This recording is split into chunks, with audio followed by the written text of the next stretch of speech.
जालना शहरात विनापरवाना होल्डिंग लावू नये, सर्वपक्षीय शहर प्रमुख शहर अध्यक्षांची बैठक संपन्न। महानगरपालिकेचे अतिरिक्त आयुक्त प्रियंका राजपूत, महानगरपालिकेचे देशमुख यांच्या उपस्थितीत बैठक संपन्न। जालना शहरात विनापरवाना होल्डिंग लावू नये यासाठी आज दिनांक 21 फेब्रुवारी रोजी सायंकाळी 5 वाजता जालना शहरातील डॉक्टर बाबासाहेब आंबेडकर सभागृहात सर्वपक्षीय बैठक घेण्यात आली। या बैठकीला जालना महानगरपालिकेच्या अतिरिक्त आयुक्त प्रियंका राजपूत, शिवसेनेचे शहरप्रमुख विष्णुभाऊ पाचफुले, जालना महानगरपालिकेचे राहुल देशमुख यांची उपस्थिती होती। यावेळी महानगरपालिकेचे राहुल देशमुख म्हणाले, बिना परवाना होल्डिंग वाढदिवसाच्या शुभेच्छांचा बॅनर लावू नये असा सूचना राहुल देशमुख यांनी सर्व पक्षीय शहर प्रमुखांना दिल्या। यावेळी शिवसेनेचे शहरप्रमुख विष्णू पाचफुले, ठाकरे गटाचे शिवसेना शहरप्रमुख बाला परदेशी, शरद पवार गटाचे युवा जिल्हाध्यक्ष राजेंद्र गुरु जाधव, माजी नगरसेवक सुनील पवार आदींची उपस्थिती होती। आज माननीय उच्च न्यायालयाच्या जी जनहित याचिका आहे 155 जी 2011 मध्ये उच्च न्यायालयात दाखल झाली होती, त्या याचिकेच्या अनुषंगाने माननीय उच्च न्यायालयाने महानगरपालिकेला काही गाईडलाईन्स दिल्यात।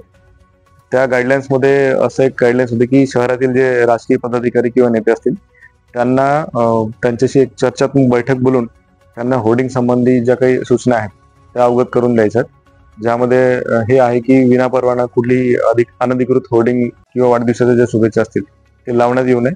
याकरिता आपण शहरातील मुख्य जे पक्ष आहेत त्यांना सर्वांना बोलवलं होतं। त्यांना आपण आज माननीय उच्च न्यायालयाच्या अनुषंगाने काही सूचना केल्यात आणि त्यांच्याकडनं काही सजेशन सुद्धा आम्हाला आज प्राप्त झाले, त्यावर सुद्धा आम्ही कारवाई करू।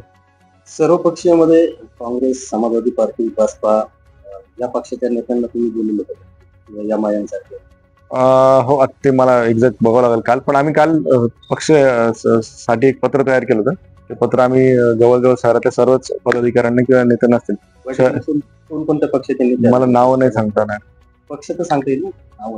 पक्ष जसं की आता हे सर बसल्यात, मनसे आहे, राष्ट्रवादी दोन्ही गट असतील, शिवसेना दोन्ही गट असतील आणि काँग्रेस असे जे पदाधिकारी आहेत ते आले होते। तर राजकीय बॅनर झाले, पण व्यावसायिक आणि कोचिंग क्लासेसचे जे बॅनर लागले खांबावर, त्याच्या संदर्भात त्यांच्यावर काय कारवाई करणार किंवा त्यांच्या काही प्रॉब्लेम होतं का?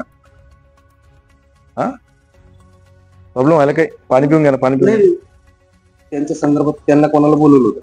नाही, आज ही आजची बैठक फक्त राजकीय पदाधिकाऱ्यांसाठी होती। तुम्ही जे म्हणताय की एजन्सीवाले त्यांची आपण वेगळी एक बैठक खांबावरती बोलले, हो, ते काढलेले आपण। त्याची एक तक्रार जी झाली होती परवा, ते सर्व विद्युत पूल आपण काढून घेतले सगळे